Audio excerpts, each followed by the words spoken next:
E aí, tudo certo? Nesse vídeo eu vou falar sobre como, ou melhor, com qual ferramenta você deve começar a criar os seus jogos. Qual ferramenta usar, qual programa, motor de jogos, engine, a ferramenta que você baixa como Unity, como Game Maker, para começar a criar os seus jogos. Começar mesmo que seja do zero. Você não sabe nada de criação de jogos, de programação de jogos, e você quer começar. Qual ferramenta é melhor para isso? Eu vou recomendar para você a mesma ferramenta que eu utilizo desde 2016 até hoje, até no caso 2020, e provavelmente se você ver outros vídeos meus em anos seguintes, eu ainda esteja usando essa ferramenta. E ela é o Construct, que atualmente tem a versão Construct 3, que é a versão mais nova, e eu ainda uso essa ferramenta e eu confio que eu vá poder continuar usando ao longo dos anos, porque essa empresa está ativa. Essa ferramenta é nova. Então, eles continuam sempre colocando novidades na ferramenta para você continuar evoluindo seus jogos. E por isso que eu tenho confiança então que ela vai continuar evoluindo ao longo dos anos. Eu quero explicar nesse vídeo aqui somente duas coisas. Primeiro, por que é bom você começar com essa ferramenta? E segundo, por que ela é boa para você seguir adiante usando ela? E também vou esclarecer uma outra coisa para algumas pessoas que devem ter em mente uma ideia de usar uma outra ferramenta, porque tem pessoas que chegam na área de criação de jogos e já tem uma ferramenta em mente que querem utilizar. Então você pode já querer estar usando a Unity, o Game Maker, a Unreal Engine. Então por que mesmo você querendo usar essas ferramentas, Unity, Game Maker, Unreal Engine, enfim, a ferramenta que você quer usar, que não é o Construct, por que mesmo assim vale a pena você começar pelo Construct? Eu já vou chegar lá, vamos passo por passo. Primeiramente, por que é bom começar com o Construct, com o Construct 3? Vamos lá dar um exemplo para você entender a simplicidade dessa ferramenta. Porque no começo da criação de jogos, no começo, em qualquer área, a gente vai querer ter simplicidade para conseguir fazer o que a gente quer fazer. Então, a simplicidade pode ser explicada com esse exemplo aqui, ó. Um sistema de você pegar moedas. Só que no caso as moedas elas não são acumuladas, elas só desaparecem. Então temos aqui ó, o jogador e as moedas, os quadradinhos amarelos no campo. O Construct traz uma programação visual, que em vez de você ter que escrever o código, você monta em blocos de texto, que são bem autoexplicativos na maioria das vezes. Em alguns casos, claro, são mais avançados, que você vai ter que estudar o que é, mas nesse caso aí é autoexplicativo. Jogador on collision with moeda. Jogador em colisão com a moeda. Quando o jogador encosta na moeda, vai ter uma ação que é moeda destroy, que a moeda some do projeto. No caso é em inglês, tá? É bom que você saiba inglês para usar essa ferramenta, porque apesar de ela ter uma versão em português, todo tutorial que você encontrar vai ser em inglês. No caso, mesmo que a aula seja em português, no caso aqui do meu canal, eu vou estar usando a ferramenta em inglês, então você vai ter que aprender a usar ela em inglês, é o que eu recomendo. Então, ó, quando você colidir com a moeda, vai destruir o objeto da moeda.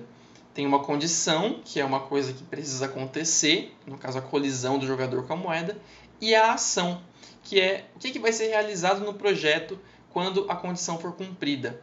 E a moeda só desaparece. Beleza, você conseguiu ver aí que o sistema funciona. Funciona, a moeda some. Mas agora, o que explica o jogador conseguir se movimentar? Porque não tem nenhum evento aí no projeto que mostre o jogador se movimentando. Apenas a moeda desaparecendo. Isso é porque tem uma outra coisa que facilita muito a criação de um jogo no Construct, que são os comportamentos.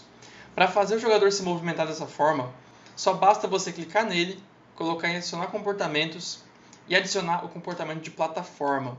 Dessa forma ele vai se movimentar igual um personagem como Mario, Sonic, Mega Man. Ele vai ter nesse objeto as propriedades para conseguir se movimentar assim, andando e pulando. Daí para você fazer ele se movimentar como você quiser, basta você manipular os valores de velocidade, aceleração, pulo, e assim você consegue então criar um personagem de plataforma com poucos cliques e só alterando valores. Percebeu como é simples? Então você fazer um jogo de plataforma super simples como um jogo que você anda, pega moedas e não pode esbarrar em espinhos porque os espinhos matam você, é muito fácil. Eu vou colocar aqui inclusive para você um mini curso em que você vai fazer exatamente isso. Em menos de 20 minutos a gente vai criar um jogo super simples, usando comportamentos e eventos super simples do Construct. O link está aqui no cartão. Vou colocar de novo o link aqui no cartão, no final do vídeo, para você lembrar de ver no final do vídeo, tá? Porque aqui tem mais conteúdo ainda para eu passar para você. Ok, então você viu que é muito simples e isso vai te animar a querer começar a usar o Construct. Só que essa simplicidade pode fazer você pensar que você vai conseguir fazer apenas jogos simples. Porque a programação é simples, então jogos complexos não devem ser fáceis de fazer com essa ferramenta. Não deve ser possível fazer um jogo complexo, um jogo completo nessa ferramenta. Então deixa eu mostrar para você o Rift Raccoon. Olha só, esse aí é um jogo de plataforma completo, com 50 fases, com muitas animações, muitos gráficos, muitas mecânicas, músicas, sons. Um jogo completo, com menu, fases, tudo mais. Está na Steam esse jogo. Fui eu que fiz, e eu fiz em Construct 3. Então, isso deve mostrar para você que a ferramenta ela tem uma simplificação, claro, só que vou mostrar aí na tela para você um exemplo de um código completo. Você pode fazer uma coisa grande, com muitos eventos, que realizam várias coisas ao mesmo tempo. É porque não são só eventos de colisão que existem nessa ferramenta. Você pode fazer inúmeros eventos que realizam várias coisas. Então você pode sim fazer jogos complexos no Construct. E é por isso, inclusive, que eu uso ele ainda depois de tantos anos. Porque o Construct não é uma ferramenta só para fazer joguinho. É uma ferramenta para fazer jogos completos. Você pode usar para fazer jogos completos. Beleza? Ok, então a última dúvida que ficou é: o que vai levar você então a usar o Construct, mesmo que você queira usar uma outra ferramenta no futuro? Unity, Unreal Engine, Game Maker. Porque você pode pensar: tá, eu quero trabalhar com Unity. Então, eu vou começar com Unity, mesmo não tendo experiência em programação, porque assim eu vou já começar a evoluir pelo Unity diretamente. É que tem um problema nessa lógica, que é o seguinte: quando a gente começa a criar jogos, a gente tem duas coisas para aprender. Primeiro é a ferramenta, a gente quer aprender a ferramenta.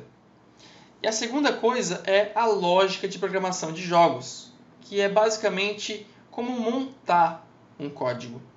Quais são as etapas para realizar um menu? Quais são as etapas para realizar uma inteligência artificial de um inimigo que se movimenta, me ataca e me mata se encostar em mim? Eu consigo matar ele se eu bater nele? Tem tudo isso que você tem que pensar. Então, se você começar por uma ferramenta em que a linguagem de programação já é complexa, você vai ter duas coisas para balancear ao mesmo tempo, que é o aprendizado da ferramenta, aprender a ferramenta, e também aprender a lógica de programação de jogos, como que você monta a ideia e você monta os sistemas, né? Porque aqui você vai montar, primeiro você vai montar na sua cabeça como que as coisas funcionam, e depois você vai colocar em prática usando a linguagem de programação. Só que se você querer aprender essas duas coisas ao mesmo tempo, vai ser muito complicado. No Construct, a linguagem é muito simplificada, com os comportamentos, com os eventos que você monta, tudo fica muito simples. Então você foca toda a sua atenção à lógica de programação de jogos. Montar um menu no Construct não vai ser complicado pela programação dele. Vai ser complicado porque você vai ter que aprender mentalmente a pensar, a montar a lógica de como funciona um menu. Apertar para baixo, mover o cursor, apertar o botão de ação e selecionar essa opção e começar o jogo ou continuar o jogo, mexer nas opções do menu. Tudo isso você vai ter que aprender a montar na sua cabeça primeiro, para depois passar para o programa. Sendo fácil passar para o programa, no caso do Construct é fácil você montar o código com o sistema de eventos dele e comportamentos, você vai focar sua energia em pensar em como montar a lógica do sistema que você vai criar. Então, quando você chega numa ferramenta mais complexa, depois que você passou pelo Construct, você já vai ter a parte da lógica muito bem montada e muito bem aprendida pelo Construct. E aí você tem uma etapa muito importante já cumprida. Agora você vai conseguir focar sua energia em aprender a linguagem de programação que essa ferramenta usa. Você não vai ter duas coisas complexas para aprender ao mesmo tempo. Entendeu? Então, sim, essa é a jornada que eu indico, que eu imagino que faça sentido. Você focar primeiro na ferramenta simples, fazer vários jogos com ela, e aí se você quiser, por algum motivo, usar uma outra ferramenta, você avança para ela. E aprender essa outra ferramenta, tendo já criado vários jogos numa ferramenta mais simples, vai ser muito mais fácil. Muito mais fácil do que começar direto por ela. E como eu disse aqui, você vai avançar para outra ferramenta se você quiser, porque o Construct ele te agrega muito bem em jogos 2D. Eu desde 2016 faço jogos com Construct e não vejo ainda por que passar para outra ferramenta nesse momento, no meu caso, né? Então essa é a dica de hoje. Comece pelo Construct. Fique aqui no canal que aqui tem muitas aulas sobre isso e também veja o mini curso para você conseguir fazer o seu primeiro jogo em Construct. Beleza? Vejo você no próximo vídeo e obrigado por assistir.